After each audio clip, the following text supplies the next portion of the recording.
When you think of unicorns, what comes to mind? Probably a very pretty horse, maybe with a sparkly rainbow horn. You might think of children's toys, or Lisa Frank stationery, or 2010s food bloggers. Unicorns are beautiful creatures, gentle, and most of all, kid-friendly. But what we're going to explore today is the history of the unicorn in mythology, and that they weren't always regarded as harmless creatures. How do you catch a unicorn?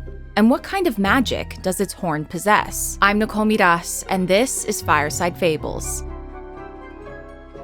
During the medieval period, unicorns were a mainstay of European folklore. Tales of unicorns abounded in bestiaries, art, and myths. But the earliest example of a unicorn-like creature actually comes from the Indus Valley civilization, one of the oldest human civilizations that developed during the Bronze Age. Centered around the Indus River, this civilization lasted from 3300 BC to 1900 BC, and was known for advanced infrastructure and urban planning. The earliest proto-unicorn, let's call it, can be found on soapstone stamp seals from the Indus Valley. The creature looks like a cross between a bull and a horse, with the horn that we associate with unicorns. The next known reference to unicorns appears around 400 BC in the writings of Ctesias, a Greek historian and physician who worked for the Persian royal court. Ctesias wrote a book called Indica, which was not really a proper history of India, but rather what the Persians believed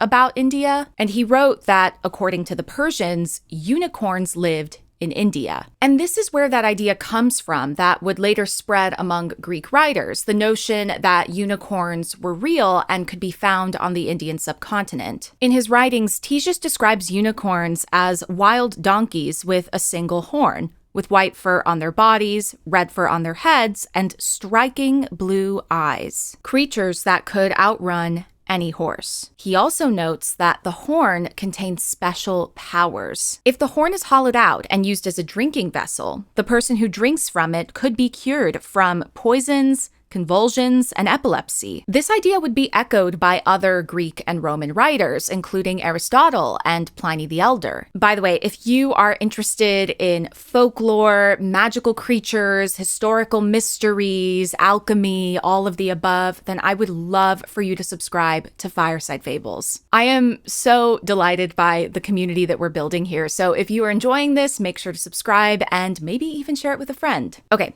Back to unicorns. Another prominent ancient text that influenced the perception of unicorns was the Physiologus. And if you watched my series on mermaids, then you probably remember what this is. The Physiologus listed descriptions of plants, animals, and mythological creatures. It was written by an unknown author in Alexandria sometime between the 2nd and 3rd century. We don't have an exact date, but we know that it was written after the initial spread of Christianity in the Roman Empire. The story behind each plant and animal is an allegory that reflects Christian beliefs, particularly surrounding salvation and the resurrection of Christ. This is also the text that introduces the association between unicorns and purity. In the entry describing unicorns, the writer notes that the creature can only be captured by a virgin. This association was further reinforced in medieval bestiaries. During the Middle Ages, a bestiary was a book that contained descriptions of plants, animals, and fantastical creatures, but from a Christian allegorical lens. The blueprint for bestiaries came from the Physiologus, which was translated into Latin around the year 400. Bestiaries, it should be noted, were mainly written by clergy and monks. They were not meant to be accurate records of natural history, but rather a storytelling device to promote Christian virtues. Unicorns were fixtures of medieval bestiaries, and this is where the trope of the virgin capturing a unicorn is really cemented. Unicorns were not warm and fuzzy animals. They were considered dangerous and fierce, and like their ancient counterparts, they could outrun any horse. The only way to tame a unicorn was to lure it in with a young maiden. It was important that this woman was alone. Only then would the unicorn emerge and rest its head on her lap.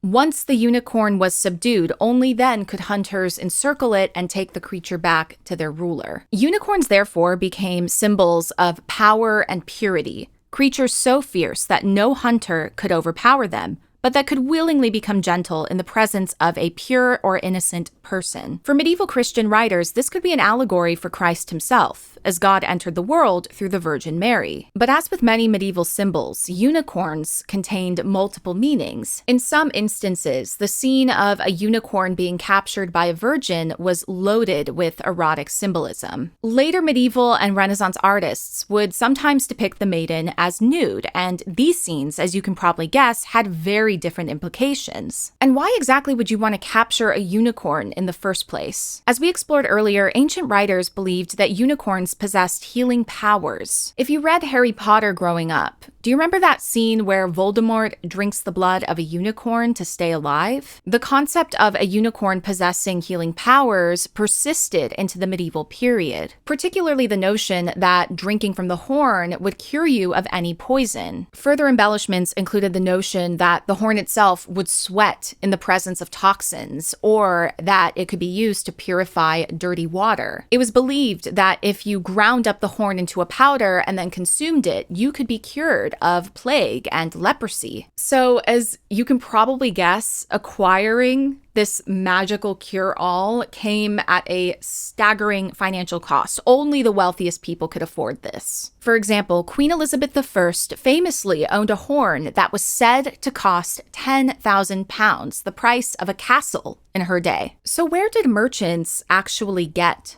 these horns? Sadly, usually they were the tusks of narwhals. Sometimes walrus ivory or a rhinoceros horn, but usually narwhals. The most famous depictions of unicorns from this period, a few decades before Elizabeth was born, are the unicorn tapestries, otherwise known as the Hunt of the Unicorn. The unicorn tapestries, 7 in total, were woven around the year 1500 in the Netherlands, though scholars believe the designs for the tapestries could have been created in Paris. However, the earliest documentation describing the unicorn tapestries would not arrive until 1680. They were recorded to be in the possession of the Rochefoucauld family, one of the most powerful noble families in France. The tapestries depict a group of hunters attempting to capture a beautiful white unicorn, which in one image is shown purifying the water of a fountain. The hunters are unsuccessful until a young maiden is able to lure and subdue the creature. Altogether, it's a perfect example of unicorn mythology. There's some debate about whether the tapestries were always meant to be part of the same series. One tapestry shows the unicorn being stabbed to death and its carcass slung over one of the hunters' horses, but there's another that shows the unicorn living in captivity in a garden. These endings carry different symbolism. The death and resurrection of Christ, perhaps an allegory for marriage, or the capture of a lover. Maybe the artists couldn't decide which ending to choose, or maybe they were telling multiple stories at once. Other famous artists have portrayed unicorns in their work, with a notable example being Raphael's portrait of a lady with a unicorn, which was created sometime between 1505 and 1506. There's also Albrecht Dürer's Abduction on a Unicorn from 1516. Unicorns can also be found on coats of arms. To this day, the national animal of Scotland is the unicorn, and on the royal coat of arms of the United Kingdom, you'll see the lion as a symbol of England and the unicorn as a symbol of Scotland. If you've heard the idea that unicorns come from ancient Celtic mythology, that's false. It's a romantic myth, an idea that you'll sometimes find on government websites to this day. But as we've traced in this episode, the unicorn found its earliest visual footing in South Asia. And through centuries of art, storytelling, and cultural exchange, transformed as it journeyed across the Eurasian continent. Thank you so much for watching. I share new episodes every week, so if you have a topic that you'd like me to cover, let me know in the comments. Be well, and I'll see you next time.